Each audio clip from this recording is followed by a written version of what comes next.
और आइए अब बात कर लेते हैं वित्त मंत्री की चुनौतियों की, क्योंकि आज जब देश का बजट पेश होगा तो क्या चुनौतियां इस बजट में हो सकती हैं उसके बारे में जान लेते हैं।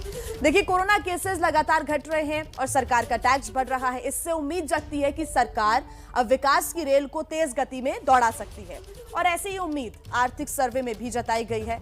लेकिन हर वर्ग की अपनी उम्मीदें हैं और ऐसे में सरकार के लिए ये राह आसान नहीं होने वाली। कोरोना काल में बढ़ गई गरीबी, मिडिल क्लास टैक्स से कराह रहा है, छोटे व्यापारी अलग परेशान हैं, उद्योग जगत की अपनी दिक्कतें हैं। हर वर्ग की अपनी समस्या है, लेकिन सरकार के सामने चुनौती है सभी को साथ कर आगे बढ़ने की। बजट में इसी संतुलन की कोशिश होती है। सरकार के सामने सबसे बड़ी चुनौती है आम लोगों की आय बढ़ाकर विकास को पटरी पर लाना। गैर सरकारी संगठन ऑक्सफैम इंडिया की एक रिपोर्ट के अनुसार 2021 में भारत में 84% परिवारों की आय में गिरावट आई। इसे वापस लाने के लिए वित्त मंत्री को आर्थिक विकास को रफ्तार देनी होगी। कोरोना के साए से इकोनॉमी को बाहर निकालने पर जोर देना होगा। जाहिर तौर पर रोजगार के अवसर बढ़ाने होंगे। सरकारी वैकेंसी को भरना इसमें अहम कदम हो सकता है।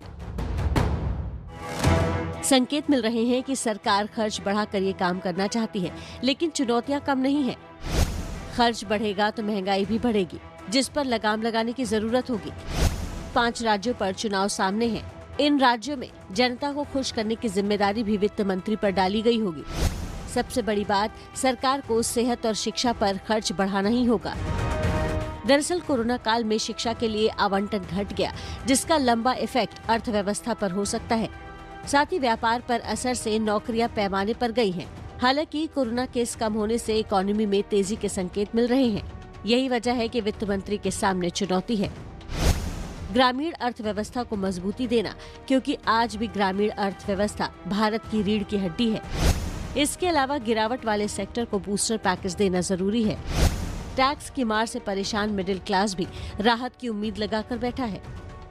वित्त मंत्री के सामने सबसे बड़ी चुनौती ये है कि कैसे बजट के जरिए कोरोना के झटके को झाड़कर इकोनॉमी फिर विकास की राह पर दौड़ने लगे।